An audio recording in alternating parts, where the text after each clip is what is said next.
American men have become sissified. They have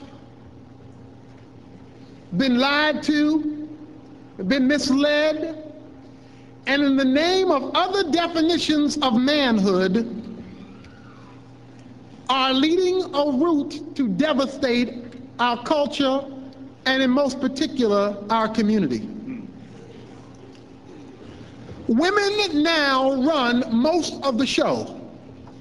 Women now run our homes. They're running the home in the sense that they are the ones who are primarily been given or left with the responsibility of leading the direction of their children. Ladies are now running our schools because 83% of all school teachers are women. And so the major influence for those 6 to 8 hours that our children are in school come from women. Ladies are running our churches. Because if you bring your child to Sunday school or any of its derivatives, a learning center whatsoever, 90% and above who influence the children are women. Now, if a kid is home for a large part of his day, if a kid is in school for a large part of his day, and if a kid comes out and participates in church once or twice a week, what that means is that the dominant influences in their lives, and for the boys in particular, in his life, is going to be the influence of a woman. Now, lest you misread me, please do not understand me to say that a woman is not to have a dynamic relationship and influence on the lives of children. That is not so. They are to have a dynamic influence, but God never intended for the influence of a woman to usurp the influence of the father. Men, I'm sorry, but I must lay the burden of the demise of our community and our culture directly in the hands of the feminized male. Now, what I probably will share will not be popular. I only ask that you analyze it as to whether it's biblical. And I would like to start off by saying I'm certainly not talking about all men. But I am talking about a direction. I am talking about a genre.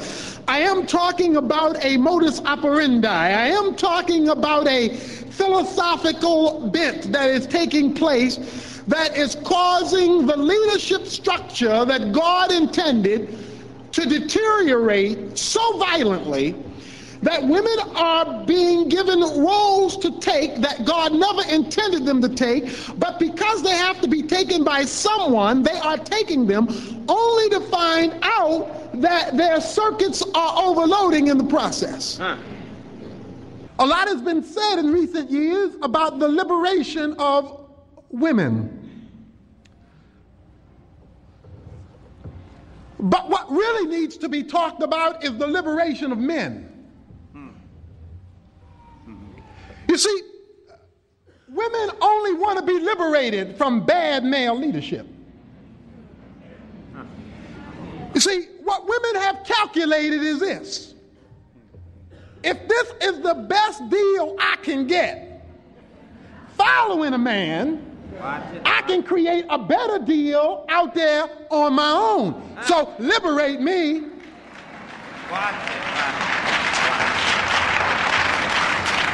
And so we've had the great role reversal where men have thrown in the towel.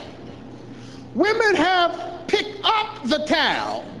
Men get ticked off because they no longer have the towel.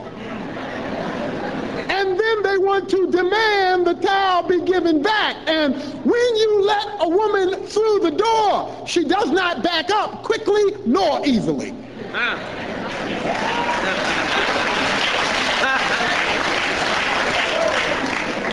The reason why we have women calling for liberation is because men have become feminized. And by feminized, I am not talking about sexual preference. That's not even a predominant consideration here. I am talking about a misdefinition of manhood that allows women to take the role of leadership. There are a lot of misdefinitions of manhood that abound today. One is the macho man view. This is El Rambo. This is that Arnold Schwarzenegger Dirty Harry complex. This is this Superman kind of guy who leaps into scenarios and catches bullets between his teeth, and who does these extraordinary Chuck Norris kind of moves, and who has armies coming after him, and when the fight's over, he's left standing, and 1,000 men are on the ground, and I mean, that's the macho man view. Well, you go out and try that.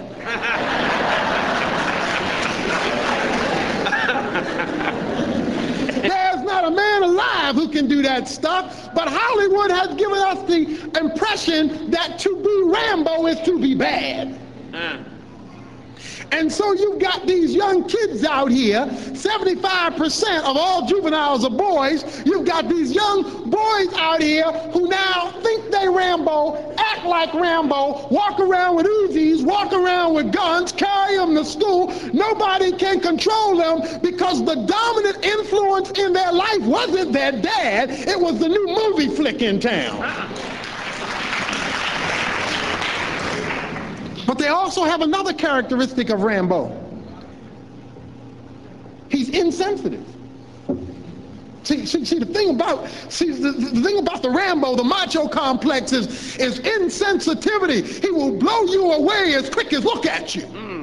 He will take you out of here. And that's the kind of generation we're raising. A bunch of insensitive youths. Now, let me explain what happens when a person loses their conscience. You see, as long as a man has a conscience, you can control him. You see, because consciences can control, be they positive or negative. You see, if a person has a conscience and you explain right to him, you can get to him. Yes. Or if a person has a conscience and you give him consequences, you can get to it.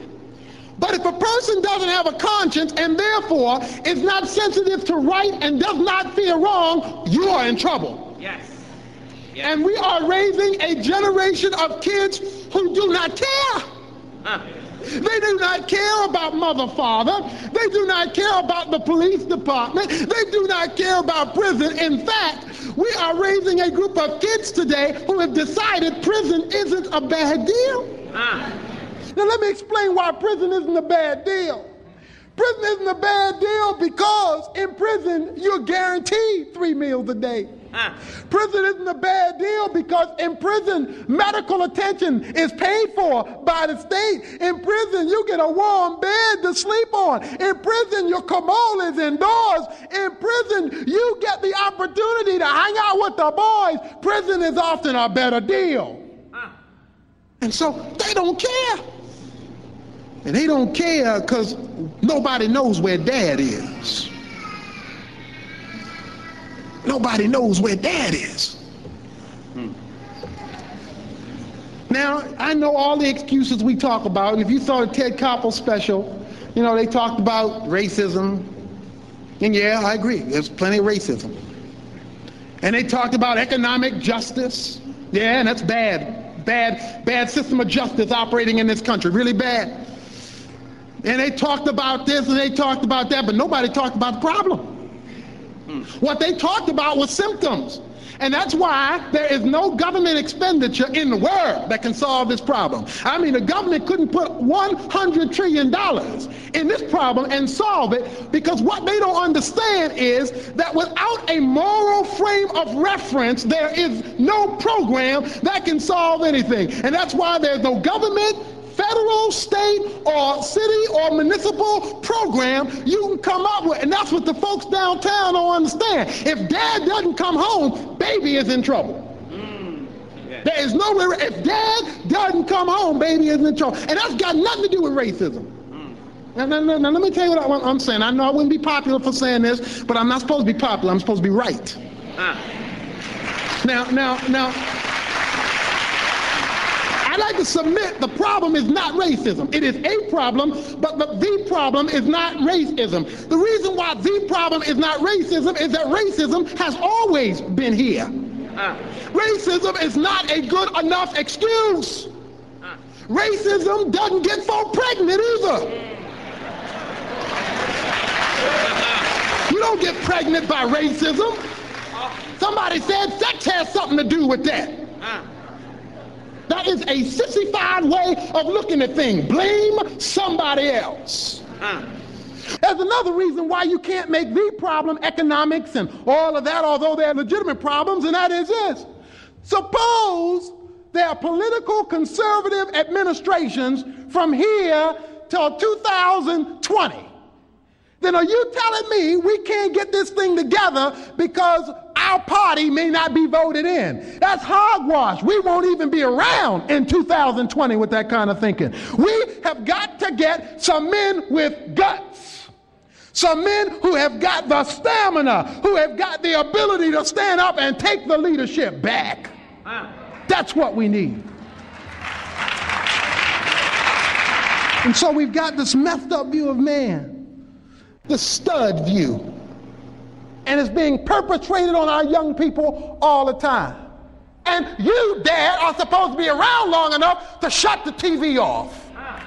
And if you don't know that they're looking at it, and if you don't know that they're listening to that junk, then you don't understand that somebody else has taken the rulership of your home. Somebody else has broken down your door and said, I'm running this house now. That was never true in our history. It was never true in the Bible. This is a new thing today. The feminized male doesn't have the guts to lead. Has the ability physiologically to get a girl pregnant, but doesn't have the dignity and the guts to raise the baby. That's a sissy.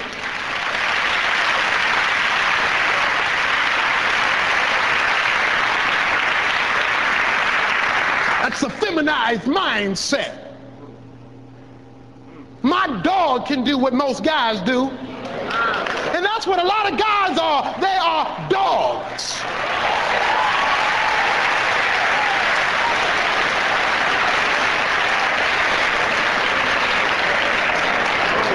Now, if it doesn't apply to you, let it pass over you.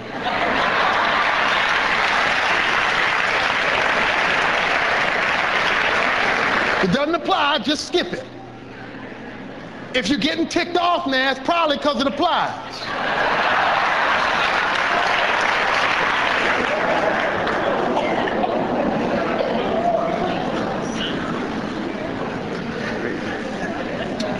And then you got the wimps. You got the wimps. You know, the wimps. You know, go ask your mother.